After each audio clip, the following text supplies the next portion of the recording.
Это актуальное интервью в студии Сергей Михедов. Здравствуйте.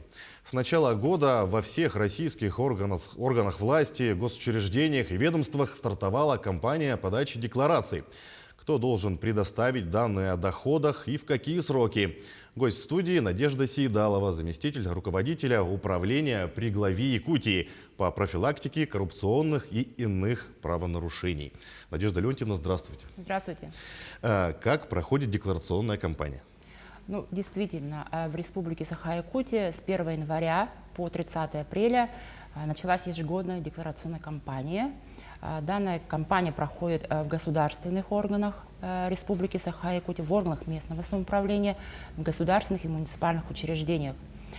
Лица, которые обязаны, включены в соответствующие перечни, обязаны представить свои сведения о доходах, расходах, об имуществе и обязательствах имущественного характера за отчетный год.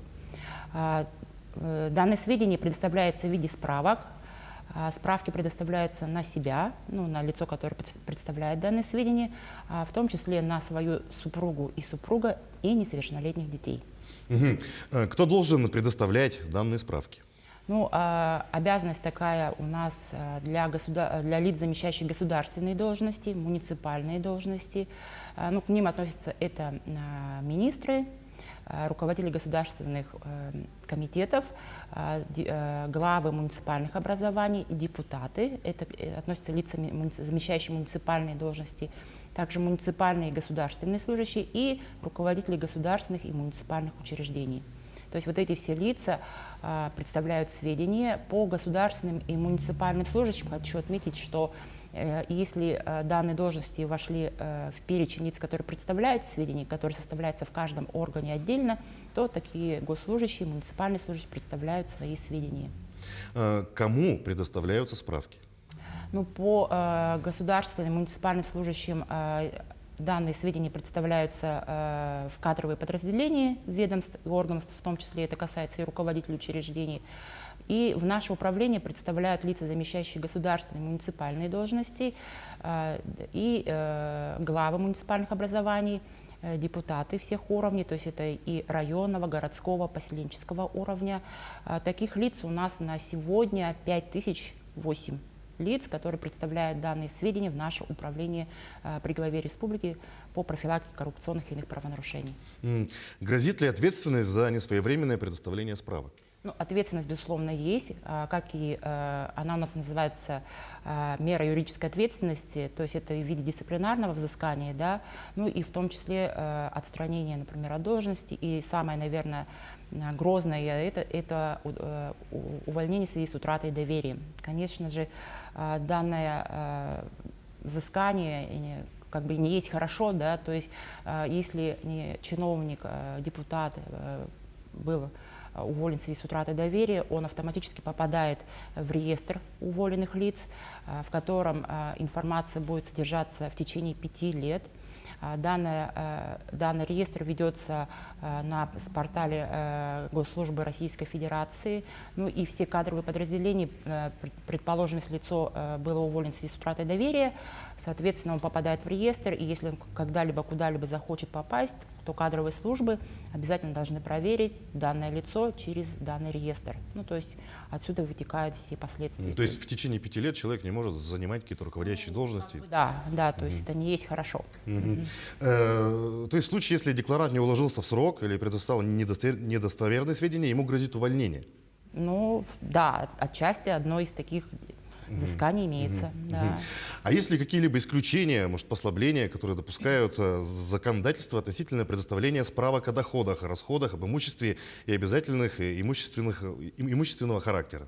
Да, есть такие, это может быть не послабление, но тем не менее законодатель дает право, предположим, если государственный муниципального служащий по объективным причинам не может предоставить сведения на свою супругу, несовершеннолетних детей, отмечу только, что на супругу, на себя он обязан представить, но есть какие-то объективные причины, когда он не может представить данные сведения, то он заранее должен до истечения срока представления таких сведений обратиться в комиссию по урегулированию конфликта интересов с заявлением, что по таким-то причинам он не может представить информацию.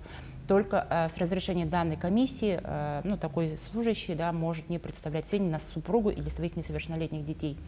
Также я бы не сказала, что это послабление, но тем не менее у нас с 2020 года тоже есть в законодательстве такой момент, что депутаты поселенческого уровня, которые осуществляют свои полномочия на непостоянной основе, если в течение года не было сделок, которые превышают трехгодичный доход самого депутата и его супруги, то может представить сообщение о несовершении сделок. То есть не заполнять полностью справку, а вот предоставить такую информацию в установленном порядке и по установленной форме.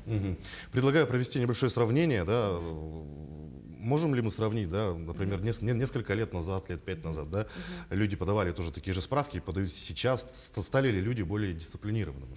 Да, конечно, как бы мы вот отслеживаем, у нас есть своя анализ, мониторинг, мы видим, что стали более ответственно подходить к заполнению сведений, справок самих, да, качество улучшилось, если, конечно, у нас и были такие моменты, когда у нас и были технические ошибки, да, в справках о доходах, то сейчас, конечно же, стало намного лучше. Но если привести пример, что если, например, бывали моменты, когда они предоставляют по каким-то причинам справку несвоевременно, то мы обязаны такую информацию предоставить в органы прокуратуры. Если до этого у нас, например, было 34 таких лиц, да, то вот в прошлом году их было 17, информацию которых мы предоставили. Надеемся, что в этом году их станет еще меньше. То есть мы работу ведем в этом направлении, да, и, конечно, более ответственно стали подходить к направлению, к заполнению и направлению и представлению таких справок о доходах. Ну, постепенно мы же все переходим на электронный документооборот. Вот расскажите, как чаще предпочитают подавать справки сейчас, в электронном виде или в бумажном? И как на севере обстоят дела? Может быть, там очень плохо с интернетом бывает? Да, есть такой момент, что действительно справка, она вообще заполняется у нас как бы на компьютере, в электронно, в соответствии со специальным программным обеспечением, которое называется справка БК. Да? В части, конечно же, до сих пор мы принимаем данные справки только в бумажном варианте. Почему? Потому что в соответствии с законодательством мы данные справки далее отправляем в кадровые подразделения, и они должны храниться в личном деле 75 лет. Вот. Поэтому есть такой момент, когда действительно, хотя у нас все сейчас в электронном виде, да, но хочу сказать, что на уровне Российской Федерации, непосредственно в нашем управлении, при президенте Российской Федерации по вопросам противодействия, данный вопрос прорабатывается, чтобы справки направлялись, в том числе и хранились в электронном виде. Ждем.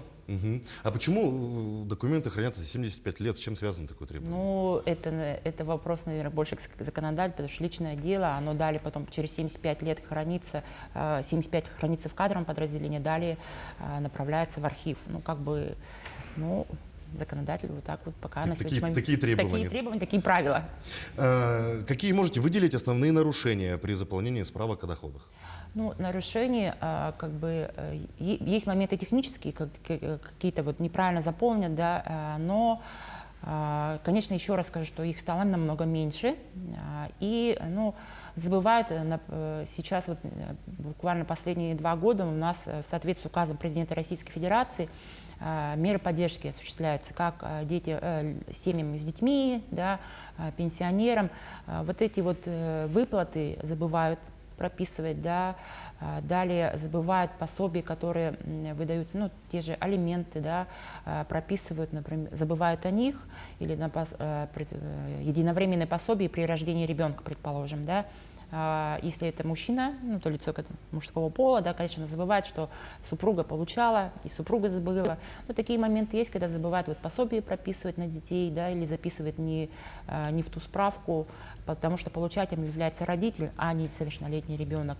Есть моменты, когда забывают счета в банках прописывать, когда-то пользовались, да, на сегодняшний момент не пользуются данным счетом, но забывают вот эти моменты. Есть, они есть.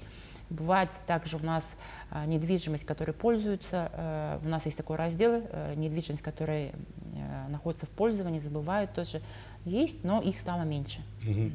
А может быть такое, если человек, например, заполнил уже справку, подал ее, и после 30 апреля выяснилось, что там не все данные или какая-то недостоверная информация, это считается просроченной справкой? Нет, да, действительно, есть такие моменты, они бывают, никто не отменял человеческий фактор, когда кто-то забыл, да, далее вспомнил это, да. законодательством у нас есть такая возможность предоставить в течение 1 месяца уточненную справку. То есть после 30 апреля у лица, который должен представить справку, есть месяц на подачу уточненных сведений. То есть до 31 мая есть такая возможность представить уточненную справку. Да. Но если говорить в целом, из каких разделов состоит справка? Достаточно ли информации, как вы считаете? Да, разделов достаточно. Всего в справке 7 разделов. Как я ранее сказала, что у нас она заполняется в специальном программном обеспечении, справка БК. На сегодняшний момент у нас версия 2.5.1, которая у нас 14 февраля, да, новая версия, да, размещена она на сайте президента Российской Федерации kremlin.ru и также на нашем сайте управления.